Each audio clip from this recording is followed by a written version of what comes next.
अस्सलाम वालेकुम नाज़रीन। आजकल सर्दी का मौसम है और मौसमियाती तब्दीलियाँ जो हैं वो आजकल ज़्यादा लोगों को इफ़ेक्ट और मुतासर कर रही हैं। और स्पेशली डाइट प्लान जो है यूरोप में आप जाएँ तो वहाँ पर तो मेडिकल चेकअप और डाइट प्लान जो है बाकायदा तौर पे लोग डॉक्टर से उसको रिकमेंड करवाते हैं। लेकिन हमारे यहाँ जहाँ पर बदकिस्मती से रोज़गार और दीगर मौक़े के हवाले से हम परेशान रहते हैं, तो वहाँ पर हमें जब आटा और खाने को कुछ नहीं मिलता तो हम डाइट प्लान क्या करेंगे। लेकिन बहरहाल ऑडियंस और हमारे जो जानने वाले दोस्त हैं उनके सामने इन चीज़ों को लाना मैं समझता हूँ ज़रूरी है कि जो लोग अफोर्ड करते हैं कि वो अपनी सेहत के हवाले से थोड़ा सा उनको कॉन्शियस होना चाहिए और अपना मेडिकल चेकअप और जो आपकी खुराक है उसके हवाले से आपको केयर करनी चाहिए। तो इसी हवाले से हमारे बहुत ही प्यारे दोस्त प्रोफेसर नसीर साहब हमारे साथ मौजूद हैं। मेडिकल के हवाले से इनका नॉलेज बहुत अच्छा है और उसके बाद हमारे ये कॉलेज की सुपीरियर कॉलेज गुरुग्राम की शान है, माशाल्लाह बड़े खूबसूरत खुश अखलाक इंसान है। तो उनसे हम मेडिकल के हवाले से चंद सवालात की सूरत में आजकल जो मौसमियाती तब्दीलियाँ आ रही हैं उनके हवाले से जानने की कोशिश करेंगे। अस्सलाम वालेकुम सर। वालेकुम अस्सलाम सर क्या हाल है, ठीक है? सर आप सुनाइए। अल्हम्दुलिल्लाह सर, बहुत शुक्रिया आपने टाइम दिया। सर सबसे पहले मैं आपसे जानना चाहूँगा कि आजकल ना सर्दी का मौसम चल रहा है, तो गर्मी के मौसम के अंदर तो हमारा सजेस्ट किया जाता है कि आपको इतने लीटर जो पानी डेली इस्तेमाल करना चाहिए, लेकिन सर्दी में उसकी यूटिलाइजेशन जो है कम हो जाती है। तो क्या इससे सेहत के ऊपर कोई फ़र्क पड़ता है या नहीं पड़ता? सर ये आपके जिस्म पर बहुत असरअंदाज होता है। इसके लिए ये मतलब है कि पानी की तो आपके जिस्म को रूटीन वाइज ज़रूरत रहती है।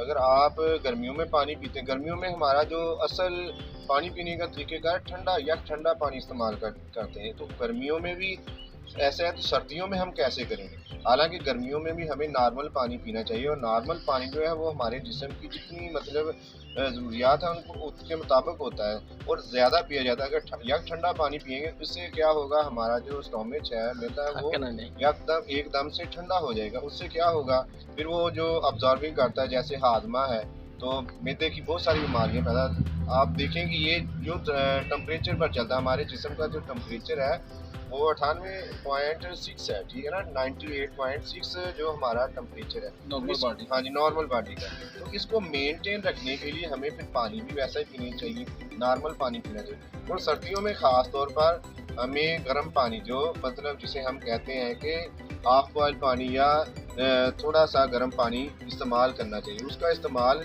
क्या है कि हमें 3 से 4 लीटर अगर हम गर्मियों में पीते हैं तो सर्दियों में भी 3 लीटर तक होना चाहिए।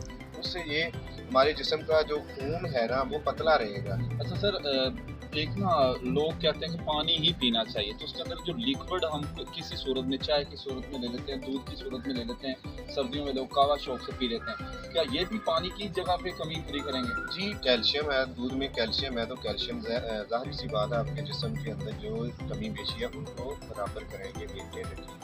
और चाय जो है चाय पीनी चाहिए, लेकिन चाय का ज़्यादातर ये होता है कि आपको चाय पीने के बाद प्यास कम लगना शुरू हो जाती है, जिस्म का टेम्परेचर मेंटेन हो जाता है, लेकिन पानी की जो किल्लत होती है ना वो पूरी नहीं होती। वो वक्ती तौर पर तो हमें स्टेबल कर देती है, लेकिन उसका बाद में इफेक्ट जो हमें डिहाइड्रेशन की सूरत में देखना पड़ता है। उससे क्या है, फिर हमारा बीपी या तो हाई होना शुरू हो जाए, क्योंकि अगर खून गाढ़ा होगा तो डेफिनेटली आपका ब्लड जो है वो सर्कुलेशन जैसे जिस अंदाज से चलेगी, खून जो है उसी अंदाज से गाढ़ा होगा तो उसी अंदाज से वो सर्कुलेट करेगा। सर सर्दियों के अंदर ना ड्राई फ्रूट्स तो डेफिनेटली एक प्रॉपर डाइट है, सारे लोग रिकमेंड करते हैं, लेकिन बाद लोग अफोर्ड नहीं कर पाते। तो उसके हवाले से आप क्या सजेस्ट करेंगे कि कौन सी लो प्राइस चीज़ है थोड़े रेट की जो इफादियत के एतबार से भी मौसर ग़िज़ा है, कौन सी खानी चाहिए? ड्राई फ्रूट्स में सर देखें, आपको मूंगफली जो पीनट है हमें आसानी मिल सकती है 20-30 रुपये की, 50 रुपये। इसके अलावा जो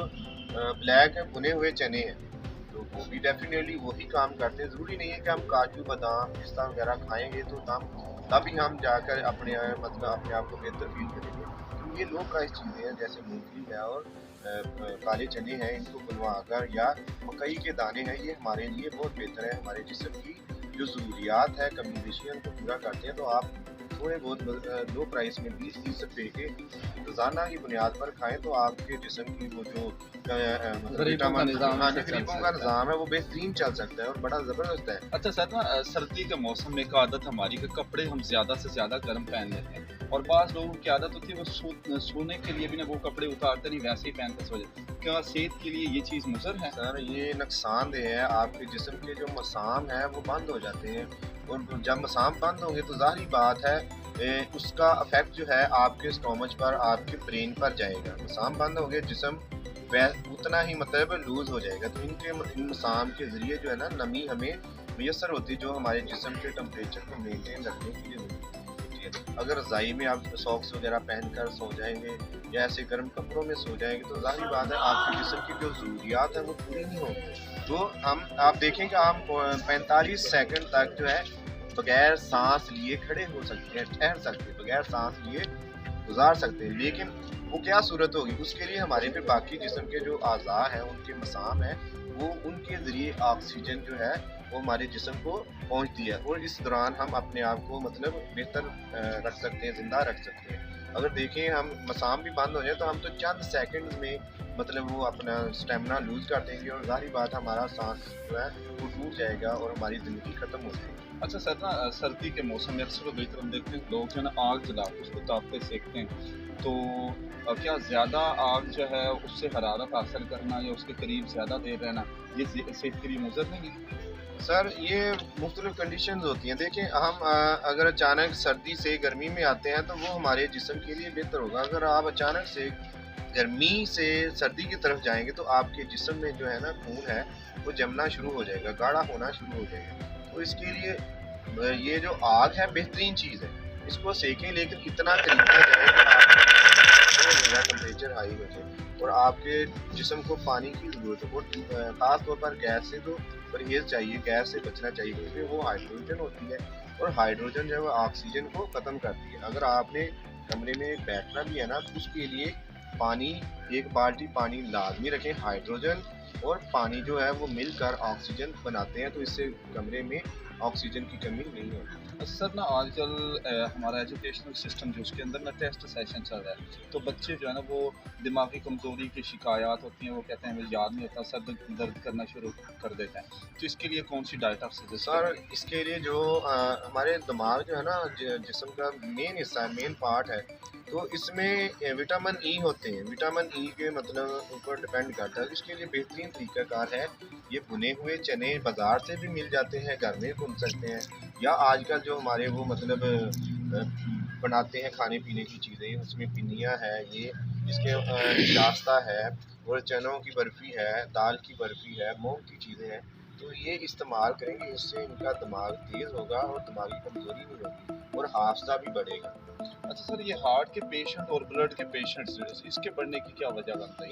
इसके सिंपली सी बात है कि इनका ब्लड जो है वो गाढ़ा हो जाता है, उनमें कोलेस्ट्रॉल और यूरिक एसिड बढ़ जाता है, जिससे वो चिकनाई की वजह से पैदा होता है, और फिर ज़ाहिर बात वो पानी पीना भी कम कर देते हैं। हालांकि पानी की रूटीन भी वैसी होनी चाहिए। तो इसके लिए ये है जिनका बीपी बढ़ता है, जिनको हार्ट प्रॉब्लम है, वो अपने खून को पतला करने के लिए कोई ऐसी चीज़, जैसे हमारे यहाँ अगर शुगर का पेशेंट है वो ग्रेप फ्रूट और इसके अलावा अनार जो है पोमीग्रेनेट, इसका जूस इस्तेमाल करे बगैर बर्फ़ के, ठीक है ना।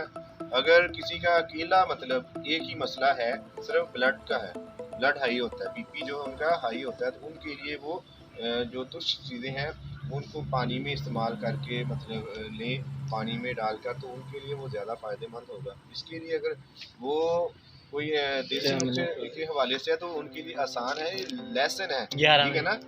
तो लहसुन की जो गुलियाँ होती हैं उनको छील कर जो निहार मुँह ले सकते हैं तो निहार मुँह उनको निगल लें। अगर नहीं मतलब भूल जाते हैं तो वो किसी टाइम भी दिन में 2 मरतबा नहीं, तो उनका जो खून है वो पतला होना शुरू हो जाएगा और बहुत सारी अद्वियात से बच जाएंगे। बहुत सारी उसको पकाए बगैर कि जैसे हम कैप्सूल वगैरह या टैबलेट वगैरह को मतलब निगलते हैं, इसी अंदाज में किसी टाइम दिन में 2 मरतबा लाजमी लें तो उनका खून पतला होना शुरू हो जाएगा और बहुत सारी बीमारियों से भी और अद्वियात से भी बचेंगे।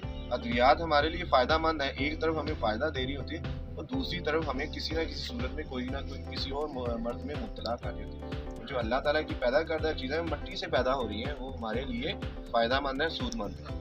और नाजरीन, बड़ी खूबसूरत बात है कि हमारे हार्ट के पेशेंट जो हैं बहुत ज़्यादा बढ़ते जा रहे हैं और हर आए रोज़ अब जो हमारी यूथ है उसमें भी ये चीज़ें बढ़ती जा रही हैं। डिप्रेशन भी उसकी एक वजह हो सकती है, लेकिन हार्ट का जो है ब्लड के हवाले से सर ने बनाया उसके लिए मैं समझता हूँ कि ये एक बड़ा खूबसूरत नुस्खा है कि अगर आप लहसुन की 2 पीस जो है वो यूज़ करते हैं, खाते हैं उसको कच्चे, तो उससे आपको फ़ायदा हो सकता है। और सर आखिरी सवाल, आजकल ना बच्चों को संभालना, वैसे ही जो नौज़ायदा बच्चे होते हैं, नौनिहाल होते हैं, छोटी उम्र में बच्चे होते हैं, उनको संभालना एक आर्ट है, तो ये वालिदा ही जानती है कैसे संभालना है। लेकिन हमारी माएँ बहनें जो हैं वो इस हवाले से परेशान भी होती हैं कि उनकी डाइट क्या प्लान करें। सर्दी तो में ज़्यादातर बच्चों को चेस्ट इन्फेक्शन होता है, छाती की एलर्जी हो जाती है। तो उसके लिए बहुत आसान तरीक़ेकार है कि उनको जब आप दूध देते हैं ना, और बाज़ारी दूध पीता है या मतलब गाय का भैंस का दूध पीता है, उसमें 2-3 ड्रॉप्स जो है ना हनी के, शहद के डाल कर दें। अगर नहीं दे रहे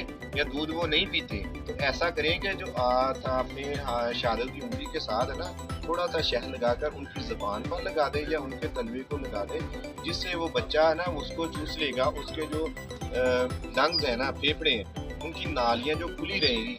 अगर कोई मसला भी होगा तो उनकी नालियाँ खुल जाएंगी और सांस चेस्ट इन्फेक्शन जो है वो बेहतर हो जाएगा। क्योंकि शहद जो है कुदरती तौर पर कुरानी नुस्खा भी है, कुरान में भी इसमें कहा है कि ये आपके लिए फ़ायदा मंद है। सेहत में बच्चों के लिए तो बहुत ज़रूरी है, जिनकी जो खांसी वगैरह का, नज़ला वगैरह का इशू होता है, तो इनके लिए तो नहायत ही मुफीद है। तो इसके बहुत सारे फ़वाइद हैं। तो इस जो बच्चे हैं जिनको ज़्यादा ये मसला बनता है चेस्ट इन्फेक्शन का, उनके लिए ये शहद जो है दिन में 1 मरतबा इस्तेमाल करें, 2 ड्रॉप्स की सूरत में, वरना उनके तलवे को या ज़ुबान पर लगा दें तो वो उसको चूसते रहेंगे। उससे जो उनके फेफड़े हैं वो आज़ादाना मतलब हरकत करेंगे, ऑक्सीजन को अब्जॉर्ब करेंगे, तो उससे उनकी चेस्ट छाती का जो मसला नहीं बनेगा। सर बहुत शुक्रिया, और बाकी आपसे मैं रिक्वेस्ट करूँ कि आपको अल्लाह ने इतना इल्म नॉलेज दिया है स्पेशली मेडिकल के हवाले से, तो आज सोशल मीडिया का दौर है, तो आप इसको वहाँ पे पब्लिकली जो है ना इन चीज़ों को वीडियोस की सूरत में, मैसेज की सूरत में ज़रूर लाया करें। जी इंशाल्लाह, मैंने अपना एक चैनल बनाया, तो इंशाल्लाह उस पर मैं नाम सर बोल दें प्लीज़। सर वो कुछ ऐसे है कि मैंने अभी उसका नाम चेंज करना है। वो डॉक्टर 3 बार DR होता है ना, वो साइलेंट है ना, मुखफ़्फ़ है जिस पर स्टैंड करता है, तो 3 बार DR आगे स्पेस और अहमद, ठीक है ना। तो अहमद जैसे वो हमने कहीं सबक पढ़ा था, उसमें वो डॉक्टर का तज़किरा आता है, तो उसी बिना पर मैंने अपना वो चैनल रखा है। तो 3 बार डॉक्टर अहमद, ठीक है ना। तो जैसे हम किसी को कॉल करते हैं तो बुलाते हैं, तो उसी बिना पर मैंने ये अपने चैनल का नाम रखा है। नाम आपको काफ़ी टफ है, बात उसको शॉर्ट करें। और एनीवे नाज़रीन, हमारा मकसद यही है कि जो हमारे जानने वाले लोग हैं उन तक जो मैसेज हमारा, चाहे उनकी सेहत के हवाले से हो, चाहे उनकी एथिक्स मोरालिटीज़ के हवाले से हो, चाहे उनकी एजुकेशन के हवाले से हो, तो हम जहाँ तक बेहतर कर सकते हैं तो हम अपना मैसेज और पैगाम पहुँचाएँ। और आज आपने काफ़ी मेडिकल के हवाले से, हार्ट के हवाले से, बच्चों के हवाले से और ब्लड प्रेशर के हवाले से आपको चीज़ें हमने पहुँचाने की कोशिश की हैं। उम्मीद करते हैं कि आपको ये वीडियो पसंद आई होगी, और इसी के साथ इजाज़त चाहेंगे। अल्लाह हाफ़िज़।